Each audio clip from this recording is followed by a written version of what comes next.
Hi friends, my name is Shakti Singh. I welcome all of you to my YouTube channel Classroom. दोस्तों आज के इस video में हम बात करेंगे प्रेजेंट इंडेफिनिट या फिर कहें प्रेजेंट सिंपल टेंस के सिंटैक्स के बारे में, यानी कि सेंटेंस स्ट्रक्चर के बारे में। अगर मैं साधारण शब्दों में समझाऊं तो आज हम यह सीखेंगे कि इस टेंस के अंदर वाक्यों का निर्माण कैसे किया जाता है। जब हम इस टेंस में वाक्यों को बनाते हैं तो शब्दों को उनके फंक्शंस यानी कार्यों के अनुसार कैसे अरेंज किया जाता है, व्यवस्थित किया जाता है। आपका ज़्यादा समय नहीं लेते हुए चलिए बढ़ते हैं अपने टॉपिक की ओर। प्रेजेंट इंडेफिनिट और सिंपल टेंस सिंटैक्स। सबसे पहले हम बात करेंगे एफर्मेटिव सेंटेंसेस की। एफर्मेटिव सेंटेंसेस यानी कि सकारात्मक वाक्य है। यह वाक्य हमें यह जानकारी देते हैं कि वाक्य का कर्ता यानी कि सब्जेक्ट क्या कार्य करता है या कर रहा है, या फिर यह वाक्य हमें वाक्य के कर्ता यानी कि सब्जेक्ट के बारे में ही कोई जानकारी देते हैं। और ऐसे वाक्यों को इस टेंस में यानी कि प्रेजेंट इंडेफिनिट या फिर कहें प्रेजेंट सिंपल टेंस में कैसे बनाते हैं, चलिए देखते हैं। देखिए दोस्तों, एफर्मेटिव सेंटेंसेस बनाने के लिए हमें सबसे पहले वाक्य के सब्जेक्ट को लिखना होता है। उसके बाद हम वाक्य में जो कार्य हो रहा है और उस कार्य को दर्शाने के लिए जिस क्रिया यानी वर्ब का प्रयोग किया गया है उसको लिखते हैं। और कौन सी वर्ब को? Base form of the verb, यानी कि वर्ब की बेस फॉर्म को, या फिर कहें first form of the verb, verb की फर्स्ट फॉर्म को। Base form of the verb और first form of the verb ये दोनों एक ही हैं और इनको हम V1 से दर्शाते हैं। उसके बाद हम जो बाकी इन्फॉर्मेशन बच जाती है उसको ऐड करते हैं, जिसे हमने यहाँ पर अदर वर्ड्स के जरिए दर्शाया है। दूसरा दोस्तों, जब हम इस टेंस के अंदर एफर्मेटिव सेंटेंसेस को बनाते हैं तब हमें एक बात का और ध्यान रखना चाहिए, और वो बात है if the subject of a sentence is he, she, it और a singular noun we add S और es to the first form of the verb. यानी कि अगर वाक्य के अंदर वाक्य का सब्जेक्ट ही हो, शी हो, इट हो, या फिर कहें कोई सिंगुलर नाउन हो, यानी कि ऐसी नाउन, ऐसी संज्ञा जो एक वचन हो, तब हम वाक्य के वर्ब के साथ जो कि first form of the verb है उसके साथ एस या es को जोड़ते हैं। चलिए अब इन सभी बातों को हम एग्जाम्पल्स के द्वारा समझते हैं। देखिए दोस्तों, एग्जाम्पल्स के लिए हमने यहाँ कुछ वाक्यों को लिया है। हमारा पहला वाक्य है आई लाफ, मैं हंसता हूँ। तो आई वाक्य का सब्जेक्ट है प्लस लाफ वाक्य की वर्ब है। कौन सी वर्ब? वर्ब की फर्स्ट फॉर्म। और यहाँ पर कोई और इन्फॉर्मेशन नहीं दी गई है, तो यहाँ पर कोई अदर वर्ड नहीं है। इसी तरह हमारा दूसरा सेंटेंस है बर्ड्स फ्लाई, पक्षी उड़ते हैं, तो यहाँ पर बर्ड्स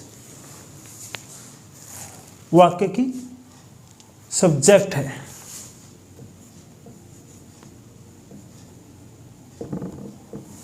और फ्लाई वाक्य की वर्ब है।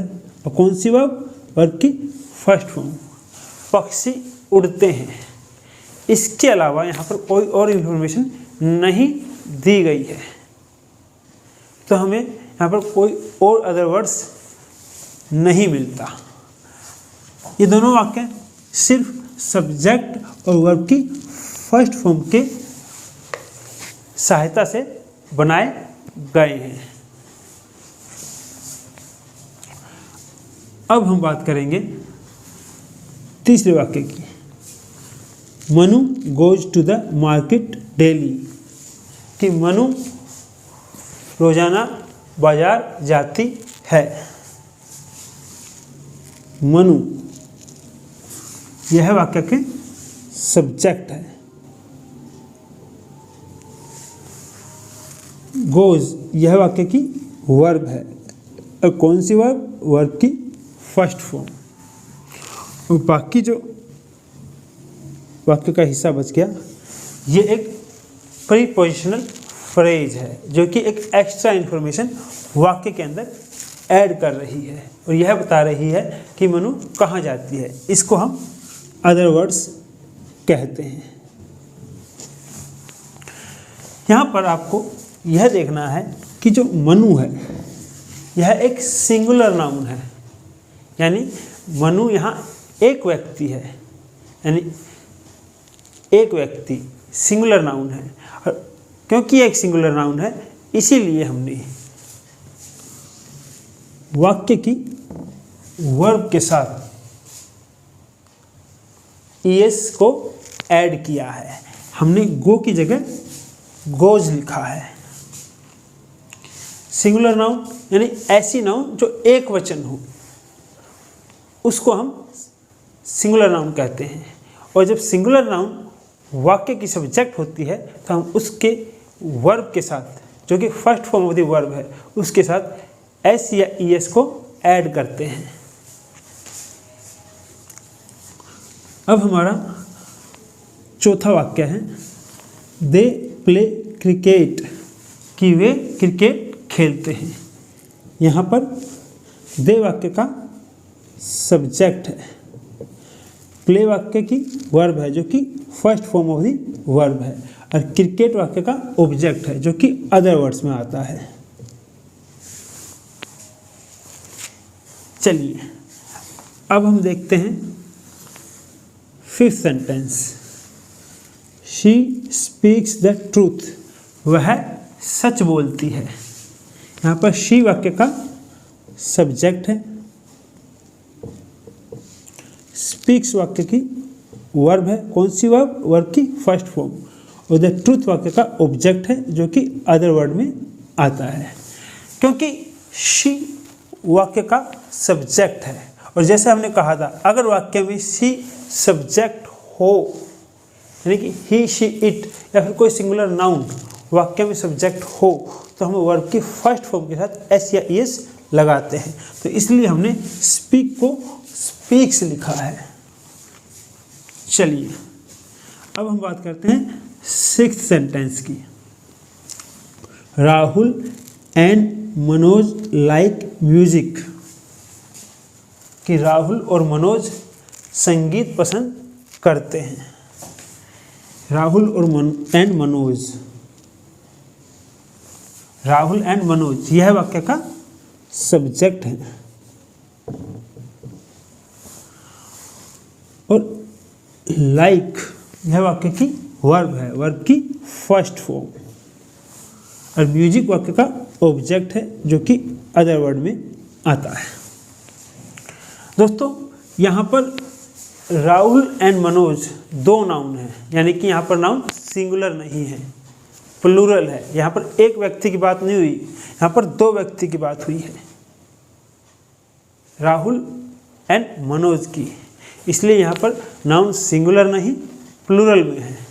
इसलिए हमने वाक्य की वर्ब लाइक के साथ एस नहीं लगाया है, हमने सीधे वाक्य के वर्ब लाइक को लिख दिया है, जैसी है वैसी लिख दिया है। लेकिन अगर हम अपना अगला एग्जाम्पल देखें, 7th सेंटेंस देखें, तो वो है राहुल लाइक्स म्यूजिक, कि राहुल संगीत पसंद करता है, म्यूजिक पसंद करता है। यहाँ पर राहुल एक सिंगुलर नाउन है, यहाँ पर यानी कि एक व्यक्ति की बात हुई है, यहाँ पर नाउन एक वचन में है, संज्ञा एक वचन में है, इसलिए हमने वाक्य की वर्ब लाइक के साथ एस लगाया है, यानी लाइक न लिख के लाइक्स लिखा है। राहुल लाइक्स म्यूजिक, और राहुल वाक्य का सब्जेक्ट है, लाइक्स वाक्य की वर्ब है, वर्ब की फर्स्ट फॉर्म, और म्यूजिक वाक्य का ऑब्जेक्ट है जो अदर वर्ड में आता है। इसी तरह हमारा अगला एग्जाम्पल है a cow gives us milk, कि एक गाय हमें दूध देती है। यहाँ पर ए काउ वाक्य का सब्जेक्ट है, गिव्स वाक्य की वर्ब है, वर्ब की फर्स्ट फॉर्म, अस और मिल्क ये वाक्य के सब्जेक्ट हैं, सॉरी ऑब्जेक्ट हैं, जो कि अदर वर्ड में आते हैं। यहाँ पर एक काउ, एक गाय, यानी कि एक गाय की बात हुई है, यानी कि नाउन सिंगुलर है, इसलिए हमने यहाँ वाक्य की वर्ब गिव के साथ एस लगाया है, यानी कि गिव न लिख के गिव्स लिखा है।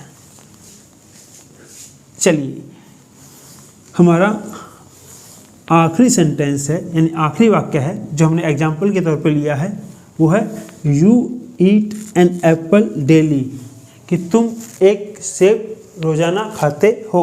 यहाँ पर यू वाक्य का सब्जेक्ट है, ईट वाक्य की वर्ब है, वर्ब की फर्स्ट फॉर्म, और एन एप्पल डेली यह वाक्य का ऑब्जेक्ट है, या फिर कहीं अर्थ डेली एक एडवर्ब है, जो कि ये सारा हिस्सा अदर वर्ड में आता है। तो दोस्तों यहाँ से हमें यह समझ में आया कि जब हमें प्रेजेंट इनडेफिनेट या फिर कहें प्रेजेंट सिंपल टेंस के अंदर एफर्मेटिव सेंटेंसेस को बनाना हो, तो वाक्य का स्ट्रक्चर कुछ इस प्रकार होता है। हम वाक्य का निर्माण कुछ इस प्रकार करते हैं। सबसे पहले वाक्य का सब्जेक्ट आता है, उसके बाद वर्ब आती है, वर्ब की बेस फॉर्म कहें या फिर वर्ब की फर्स्ट फॉर्म कहें, वो एक ही बात है। उसके बाद अगर ज़रूरत हो तो अदर वर्ड्स आते हैं। वो other words object, complement etcetera कुछ भी हो सकते हैं। और साथ में हमें जो बात याद रखनी है वो ये है कि अगर वाक्य का सब्जेक्ट ही हो, शी हो, इट हो या फिर कोई सिंगुलर नाउन, यानी कि ऐसी नाउन जो एक वचन में हो, तो हम वाक्य की वर्ब जो कि वर्ब की फर्स्ट फॉर्म है उसके साथ एस या ईएस लगाते हैं। चलिए मैं आशा करता हूँ कि आपको यहाँ से समझ में आ गया होगा कि प्रेजेंट इनडेफिनेट या फिर कहें प्रेजेंट सिंपल टेंस के अंदर एफर्मेटिव सेंटेंसेस का निर्माण कैसे करते हैं। चलिए दोस्तों अब हम बात करते हैं एम्फैटिक सेंटेंसेस की, यानी कि ऐसे वाक्यों की जिनके अंदर हम अपनी बात को जोर दे के या प्रभावशाली तरीके से कहते हैं, ताकि जो व्यक्ति चाहे वो एक हो या एक से ज़्यादा व्यक्ति हो जो हमारी बातों को सुन रहे हैं या जिनसे हम अपनी बात कह रहे हैं, उनका ध्यान विशेष तौर से वाक्य में हो रही घटना या कार्य की तरफ खींचा जा सके, आकर्षित किया जा सके। यानी कि हम इन वाक्यों में हो रही घटना या कार्य को हाईलाइट करते हैं। अब इन वाक्यों का निर्माण हम प्रेजेंट सिंपल टेंस या प्रेजेंट इंडेफिनिट टेंस में कैसे करते हैं हम वो देखेंगे। उनका क्या सिंटैक्स होता है या फिर कहें सेंटेंस स्ट्रक्चर होता है। एम्फैटिक सेंटेंसेस, इन वाक्यों को बनाते वक्त या इनका निर्माण करते वक्त हम पहले वाक्य का सब्जेक्ट लिखते हैं, उसके बाद डू या डज का प्रयोग करते हैं, उसके बाद वर्ब की फर्स्ट फॉर्म का प्रयोग करते हैं जिसे हम V1 से भी दर्शाते हैं, और उसके बाद अदर वर्ड्स में वाक्य का ऑब्जेक्ट, कॉम्प्लीमेंट या फिर कुछ फ्रेजेस भी आ सकती हैं जो कि वाक्यों में एक्स्ट्रा इन्फॉर्मेशन यानी अतिरिक्त जानकारी को जोड़ते हैं। जब हम इन वाक्यों को बनाते हैं तब हमें एक बात का ध्यान रखना चाहिए। If the subject of a sentence is he, she, it और a singular noun, we use does before the verb. यानी कि अगर वाक्य में जो सब्जेक्ट है वो ही हो, शी हो, इट हो या फिर कोई सिंगुलर नाउन यानी कि ऐसी संज्ञा जो एक वचन में होती है तो हम वाक्यों में वर्ब से पहले डज का प्रयोग करते हैं। और इनके अलावा अगर कोई और सब्जेक्ट है यानी ही, शी, इट और एक सिंगुलर नाउन के अलावा कोई और सब्जेक्ट है तो हम डू का प्रयोग करते हैं। चलिए अब इन सभी बातों को हम एग्जाम्पल्स के द्वारा समझते हैं। एग्जाम्पल्स के लिए हमने यहाँ पर कुछ वाक्यों को लिया है। हमारा पहला वाक्य है you do smoke, you do smoke, तुम धूम्रपान करते हो या फिर तुम धूम्रपान करते ही हो। यानी कि हमने जिससे हम ये बात कह रहे हैं उसका ध्यान वाक्य में हो रहे कार्य की ओर खींचने का प्रयास किया है। और इसके लिए हमने वाक्य को कुछ इस प्रकार बनाया है। यू डू स्मोक यानी कि पहले वाक्य का सब्जेक्ट, उसके बाद डू और फिर उसके बाद वर्ब की फर्स्ट फॉर्म, और यहाँ पर कोई अदर वर्ड्स नहीं है यानी कि कोई और अतिरिक्त जानकारी वाक्य में जोड़ी नहीं जा रही। तो यू डू स्मोक यानी कि तुम धूम्रपान करते ही हो। चलिए अब हम अपना दूसरा एग्जाम्पल देखते हैं। He does go to the movie, he does go to the movie, कि वह फिल्म देखने जाता है या फिर वो फिल्म देखने जाता ही है। दोस्तों यहाँ पर हमने जिससे हम ये बात कह रहे हैं उसका ध्यान इस तरफ खींचने का प्रयास किया है कि जिसके बारे में हम बात कर रहे हैं वो फिल्म देखने जाता है। ये कोई मतलब ढकी छुपी बात नहीं है और ये बात तुम्हें पता होनी चाहिए कि वो फिल्म देखने जाता है। यानी कि हमने जिससे बात की है उसका ध्यान इस तरफ खींचने की कोशिश की है कि वो फिल्म देखने जाता है। He does go to the movie, वो फिल्म देखने जाता ही है। और इसके लिए हमने वाक्य को किस प्रकार बनाया है। सबसे पहले वाक्य का सब्जेक्ट ही, फिर डज, उसके बाद वर्ब की फर्स्ट फॉर्म V1, उसके बाद to the movie, other words. To the movie एक प्रीपोजिशनल फ्रेज है। दोस्तों यहाँ पर इस वाक्य में हमने डज का प्रयोग किया है क्योंकि वाक्य का जो सब्जेक्ट है वो ही है। और जैसे कि हम पहले ही बता चुके हैं अगर वाक्य का सब्जेक्ट ही, शी, इट और कोई सिंगुलर नाउन हो तो हम वाक्य में डज का प्रयोग करेंगे। उसके बाद दोस्तों हमारा जो तीसरा सेंटेंस है वो है I do speak the truth, कि मैं सच ही बोलता हूँ। यानी कि यहाँ पर उसने जिनसे वो बात कर रहा है उन व्यक्तियों का ध्यान इस तरफ खींचने की कोशिश की है कि मैं सच ही बोलता हूँ। यानी कि यहाँ पर जो वाक्य है वो एम्फेटिक है, और वो हमने कैसे बनाया है, वाक्य का सब्जेक्ट आई, उसके बाद डू, उसके बाद वर्ब की फर्स्ट फॉर्म V1, उसके बाद वाक्य का सब्जेक्ट जिसे हम अदर वर्ड्स में रखते हैं।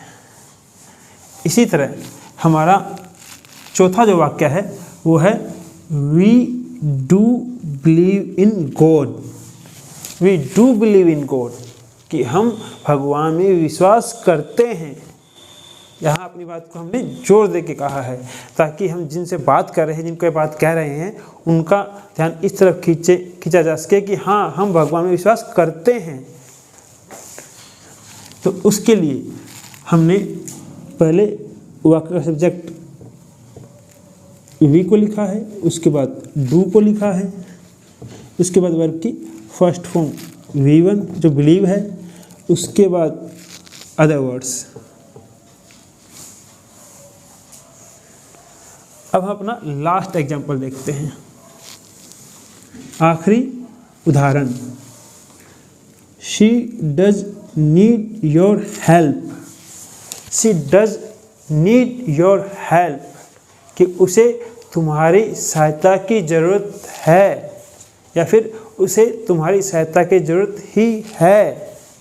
यानी कि हमने जिससे हम बात कर रहे हैं उसका ध्यान इस तरफ खींचने की कोशिश की है कि हाँ भाई उसे तुम्हारी सहायता की ज़रूरत है, इस बात पर जोर देने की कोशिश की है।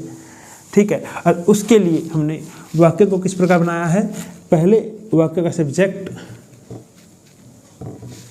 फिर does,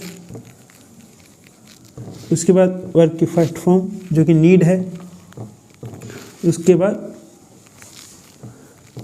other words, your help जो वाक्य का सब्जेक्ट है, सॉरी ऑब्जेक्ट है। तो दोस्तों यहाँ पर इस वाक्य में हमने डज का प्रयोग किया है। और डज का प्रयोग क्यों किया है, क्योंकि वाक्य का जो सब्जेक्ट है वो शी है, और हम जानते हैं जब वाक्य में ही, शी, इट या फिर किसी सिंगुलर नाउन का प्रयोग हम करते हैं, ऐसी संज्ञा जो एक वचन में हो, तो हम वाक्य में डज का प्रयोग करते हैं। और उसके अलावा अगर कोई और सब्जेक्ट है तो डू का प्रयोग करते हैं। चलिए, मैं आशा करता हूँ कि आप लोगों को यहाँ से समझ में आया होगा कि हम प्रेजेंट इंडेफिनिट या फिर कहें प्रेजेंट सिंपल टेंस में एम्फैटिक सेंटेंसेस को कैसे बनाते हैं। चलिए दोस्तों, अब हम बात करते हैं नेगेटिव सेंटेंसेस की, यानी कि नकारात्मक वाक्यों की। दोस्तों, नकारात्मक वाक्य वो वाक्य होते हैं जिन वाक्यों के अंदर हम हो रहे कार्य या घटना के होने से मना करते हैं। हम यहाँ देखेंगे कि प्रेजेंट इंडेफिनिट या फिर कहें प्रेजेंट सिंपल टेंस के अंदर हम नेगेटिव सेंटेंसेस का निर्माण कैसे करते हैं, यानी कि नेगेटिव सेंटेंसेस का सिंटैक्स या फिर कहें सेंटेंस स्ट्रक्चर इस टेंस में क्या होता है। नेगेटिव सेंटेंसेस, दोस्तों नेगेटिव सेंटेंसेस बनाते वक्त हम सबसे पहले वाक्य का सब्जेक्ट लिखते हैं, उसके बाद डू नॉट, डज नॉट या फिर इनकी कॉन्ट्रैक्टेड फॉर्म्स यानी कि संक्षिप्त रूपों का प्रयोग करते हैं, यानी कि छोटे रूपों का प्रयोग करते हैं। डू नॉट की जो कॉन्ट्रैक्टेड फॉर्म होती है वो डोंट होती है, और डज नॉट की जो कॉन्ट्रैक्टेड फॉर्म होती है वो डजंट होती है। उसके बाद हम first form of the verb का प्रयोग करते हैं और इसको हम V1 से भी दर्शाते हैं। उसके बाद अदर वर्ड्स यानी वाक्य में ऑब्जेक्ट, कॉम्प्लीमेंट या फिर कुछ फ्रेजेज जो वाक्य में एक्स्ट्रा इन्फॉर्मेशन ऐड करती हैं, उनका प्रयोग करते हैं। दोस्तों, इस टेंस के अंदर वाक्यों को बनाते वक्त जो हमें बात याद रखनी है वो ये है, if the subject of a sentence is he, she, it और a singular noun, we use does not और डजंट इन द सेंटेंस। यानी कि जब हम वाक्य बनाते हैं और वाक्य का सब्जेक्ट ही हो, शी हो, इट हो या फिर कोई सिंगुलर नाउन हो, तो हम उस वाक्य के अंदर डज नॉट या फिर उसकी कॉन्ट्रैक्टेड फॉर्म डजंट का प्रयोग करते हैं। कौन से वाक्य? Negative sentences. यहाँ पर हम नेगेटिव सेंटेंसेस की बात कर रहे हैं। चलिए अब इन सभी बातों को हम एग्जाम्पल्स के द्वारा समझते हैं। एग्जाम्पल्स के लिए हमने यहाँ कुछ वाक्यों को लिया है। हमारा सबसे पहला वाक्य है, Rakesh does not learn his lesson, या फिर कहें Rakesh doesn't learn his lesson. आप इस वाक्य को किसी भी प्रकार से लिख सकते हैं, चाहे आप कहें Rakesh does not learn his lesson या फिर डज नॉट की जगह उसकी कॉन्ट्रैक्टेड फॉर्म का प्रयोग करें, Rakesh doesn't learn his lesson. वाक्य दोनों ही तरीकों से सही है। Rakesh does not learn his lesson मतलब राकेश अपना पाठ याद नहीं करता। यहाँ पर राकेश वाक्य का सब्जेक्ट है, उसके बाद हमने डज नॉट लिखा है, उसके बाद वर्ब की फर्स्ट फॉर्म और अदर वर्ड्स। अब वाक्यों के जो सिंटैक्स हैं जो मैं यहाँ लिख रहा हूँ उसको यहाँ से मिलाते हुए चले और देखिए कि जो मैं सिंटैक्स लिख रहा हूँ वो बिल्कुल वैसा ही है। हमारा दूसरा वाक्य है, I do not take tea, कि मैं चाय नहीं पीता, या फिर कहे आई डोंट टेक टी, कि मैं चाय नहीं पीता। चाहे आप कहें I do not take tea या फिर आप डू नॉट की जगह उसकी कॉन्ट्रैक्टेड फॉर्म डोंट का प्रयोग करें, यानी कि आप कहें आई डोंट टेक टी। वाक्य दोनों ही प्रकार से सही है। I do not take tea, मैं चाय नहीं पीता। यहाँ पर आई वाक्य का सब्जेक्ट है, उसके बाद हमने डू नॉट का प्रयोग किया है।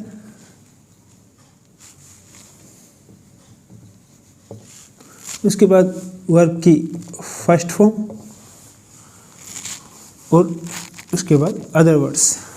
दोस्तों, पहले वाक्य के अंदर है जो हमारा सब्जेक्ट है वो एक सिंगुलर नाउन है, यानी कि राकेश एक अकेला व्यक्ति है, यानी कि संज्ञा एक वचन में है, तो हमने डज नॉट का प्रयोग किया है।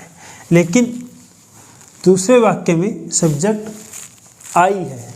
हम जानते हैं अगर वाक्य का जो सब्जेक्ट है वो ही, शी, इट या फिर कोई सिंगुलर नाउन हो नेगेटिव सेंटेंसेज में, तो हम डज नॉट का प्रयोग करेंगे। और इनके अलावा अगर कोई और सब्जेक्ट है तो हम डू नॉट का प्रयोग करेंगे। तो यहाँ पर जो सब्जेक्ट है वो आई है, इसलिए हमने यहाँ पर डू नॉट का प्रयोग किया है। हमारा जो तीसरा सेंटेंस है वो है दे do not get up early. अब इस वाक्य को इस प्रकार भी लिख सकते हैं, they don't get up early, यानी चाहे आप डू नॉट लिखें चाहे उसकी कॉन्ट्रैक्टेड फॉर्म डोंट लिखें, वाक्य दोनों ही प्रकार से सही है। हम इन दोनों में से कोई एक प्रयोग में ला सकते हैं। They do not get up early, वे जल्दी नहीं उठते हैं। तो यहाँ पर दे वाक्य का सब्जेक्ट है, उसके बाद हमने डू नॉट लिखा है, उसके बाद गेट अप वर्ब की फर्स्ट फॉर्म है, उसके बाद अर्ली एक एडवर्ब है जो कि अदर वर्ड्स में आता है। चलिए अब हम अपना चौथा सेंटेंस यानी कि फोर्थ सेंटेंस, चौथा वाक्य देखते हैं। My father does not cook the food well, या फिर कहे my father doesn't cook the food well, कि मेरे पिताजी खाना अच्छा नहीं बनाते हैं या पकाते हैं। यहाँ पर आप चाहे वाक्य में डज नॉट लिखें या फिर उसकी जगह डजंट लिखें, दोनों में से किसी एक को लिख सकते हैं। वाक्य दोनों ही प्रकार से सही होगा। यहाँ पर माई फादर वाक्य का सब्जेक्ट है, उसके बाद हमने डज नॉट लिखा है,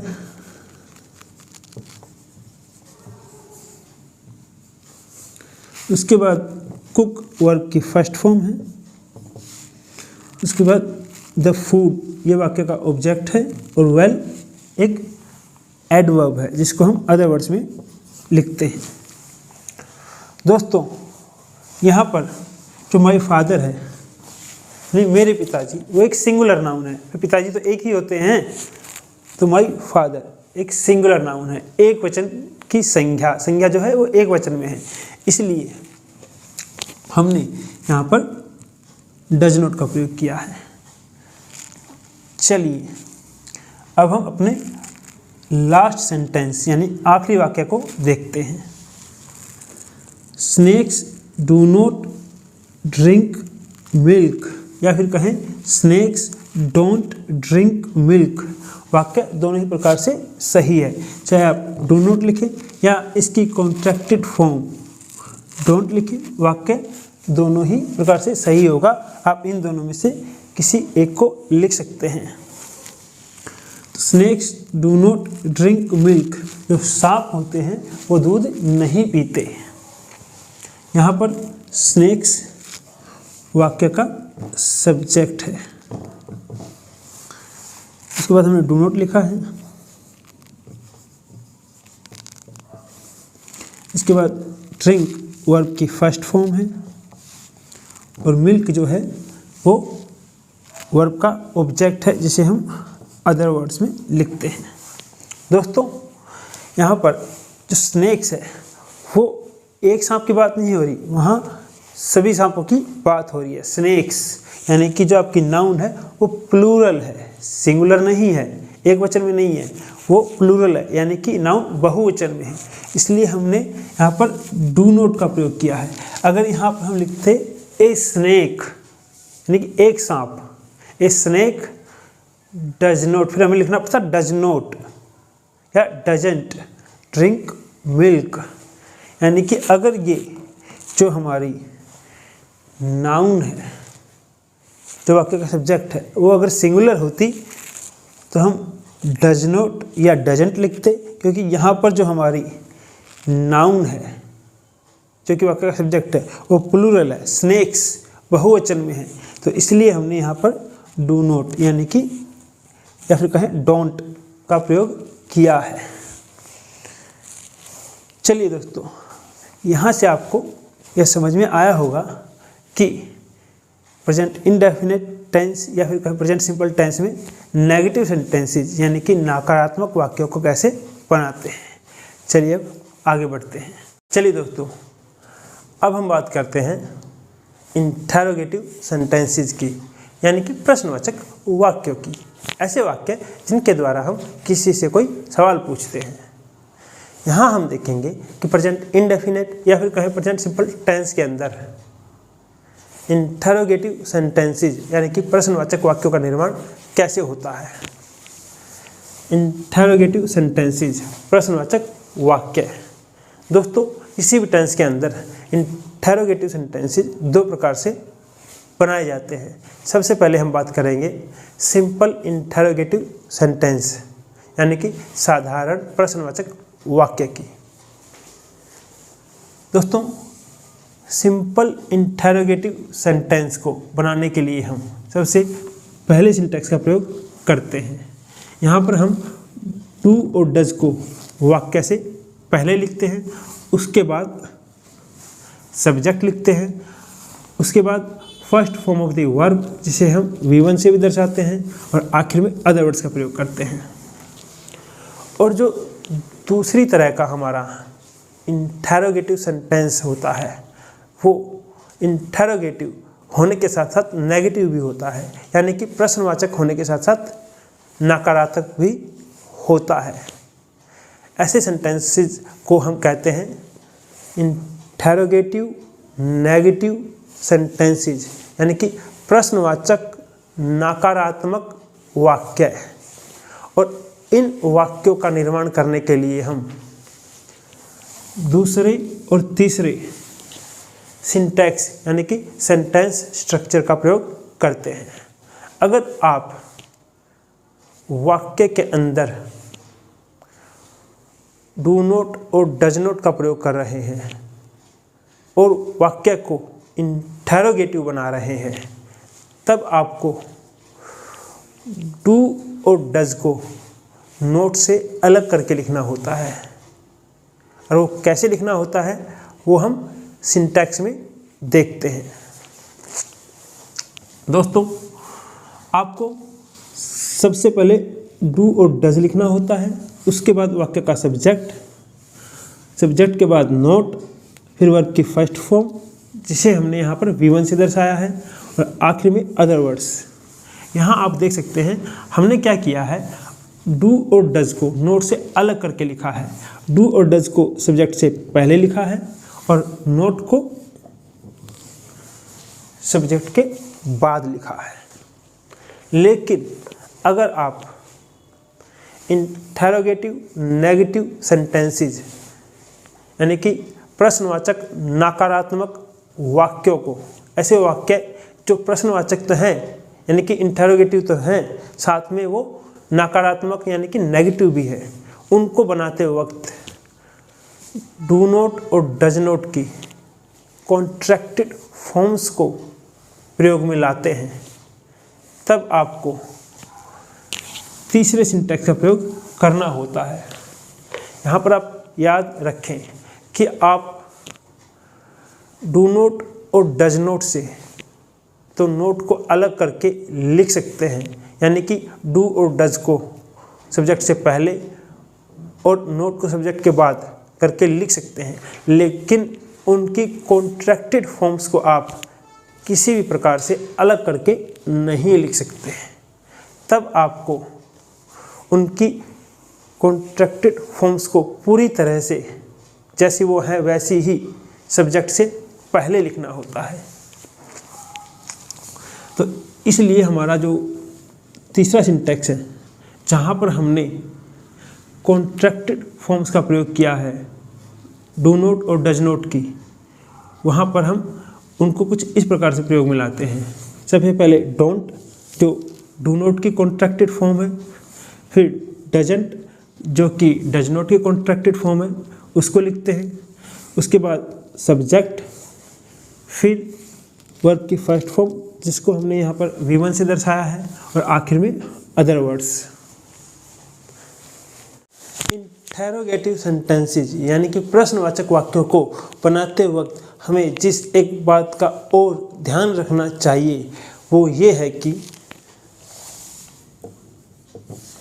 if the subject of a sentence is he, she, it और a singular noun we use does, does not, doesn't in the sentence.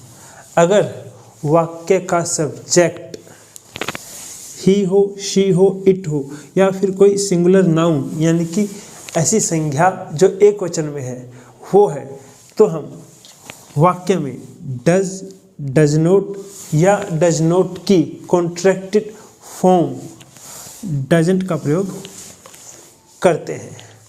अगर वाक्य का सब्जेक्ट किसी और रूप में है यानी ही, शी, इट या एक सिंगुलर नाउन ना होकर वो किसी और रूप में है, तब हम वाक्य के अंदर इंटरोगेटिव सेंटेंसेस बनाने के लिए डू, डू नॉट या डू नॉट की कॉन्ट्रैक्टेड फॉर्म डोंट का प्रयोग करते हैं। चलिए अब हम इन सभी बातों को एग्जाम्पल्स के द्वारा समझते हैं। एग्जाम्पल्स के लिए हमने यहाँ कुछ वाक्यों को लिया है। मेरा सबसे पहला वाक्य है, do you like your new school? क्या तुम्हें तुम्हारा नया स्कूल पसंद है? तो यह एक सिंपल इंटेरोगेटिव सेंटेंस है, यानी कि साधारण प्रश्नवाचक वाक्य है। यहाँ पर सबसे पहले हमने डू लिखा है, उसके बाद यू जो वाक्य का सब्जेक्ट है, और उसके बाद लाइक जो कि वर्ब की फर्स्ट फॉर्म है, और योर न्यू स्कूल एक फ्रेज है जो यहाँ पर वर्ब का ऑब्जेक्ट है, जिसको हम अदर वर्ड्स में रखते हैं। तो आप देख सकते हैं कि हमारे वाक्य का जो सिंटैक्स है वो बिल्कुल पहले सिंटैक्स से मेल खाता है, वैसा ही है। इसी तरह हमारा दूसरा एग्जाम्पल है, does he know you well? कि क्या वह तुम्हें अच्छी तरह से जानता है? तो यहाँ पर हमने सबसे पहले डज का प्रयोग किया है, फिर ही को लिखा है जो कि वाक्य का सब्जेक्ट है, उसके बाद नो जो कि वाक्य में वर्ब की फर्स्ट फॉर्म है,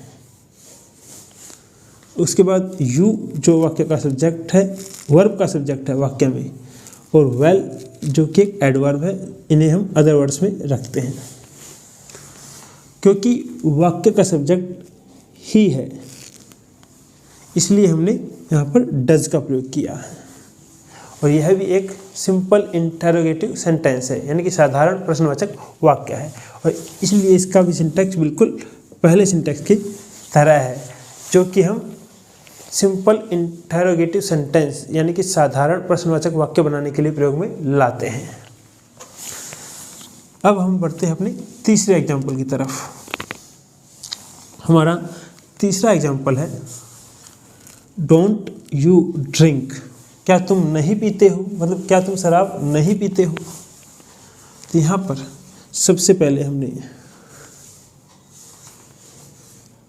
डोंट का प्रयोग किया है,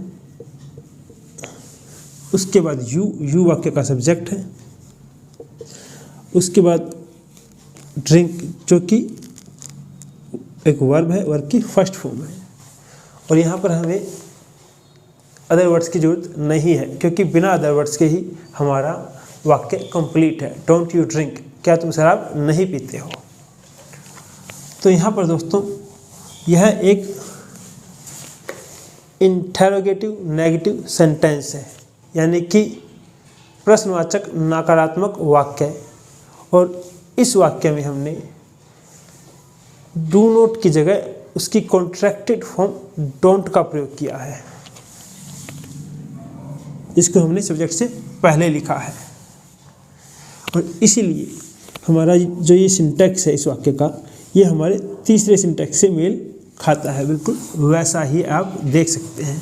क्योंकि वाक्य का सब्जेक्ट यू है, यानी ही शी इट, और एक सिंगुलर नाउन इनमें से कोई भी नहीं है, इसके अलावा दूसरे रूप में है जो कि है यू। तो इसलिए हमने यहाँ पर डोंट का प्रयोग किया है। चलिए अब हम बढ़ते हैं अपने फोर्थ सेंटेंस की तरफ, चौथे वाक्य की तरफ। Doesn't he come to the office on time? क्या वह समय पर दफ्तर नहीं आता है? यहाँ पर हमने सबसे पहले डजंट का प्रयोग किया है,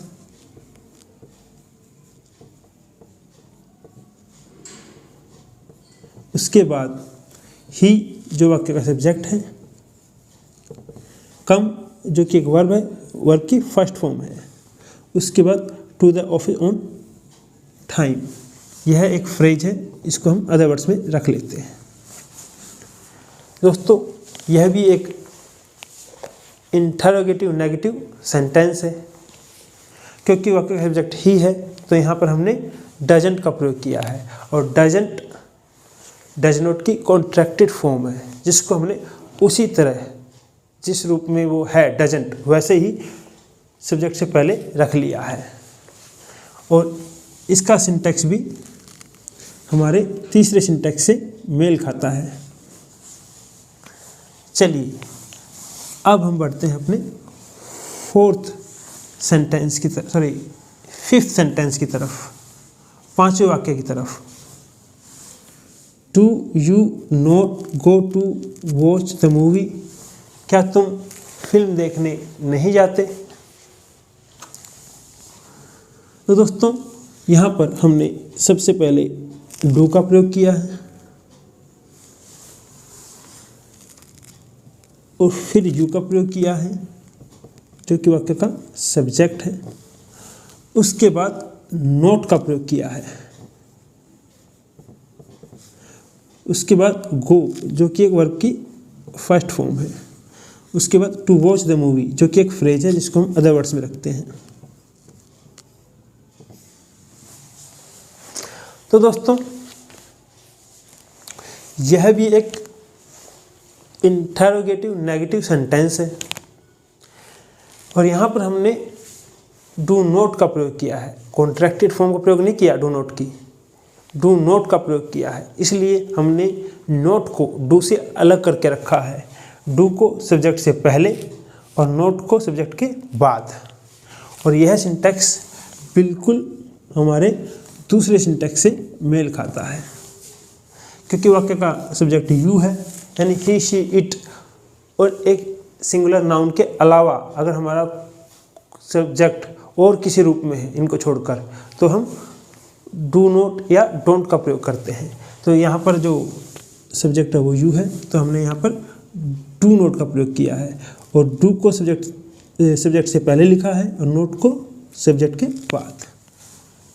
चलिए अब हम पढ़ते हैं अपने सिक्स्थ सेंटेंस यानी छठे वाक्य की तरफ। Does she not know how to cook the food? क्या वह नहीं जानती कि खाना कैसे पकाते हैं? तो यहाँ पर हमने सबसे पहले डज का प्रयोग किया है।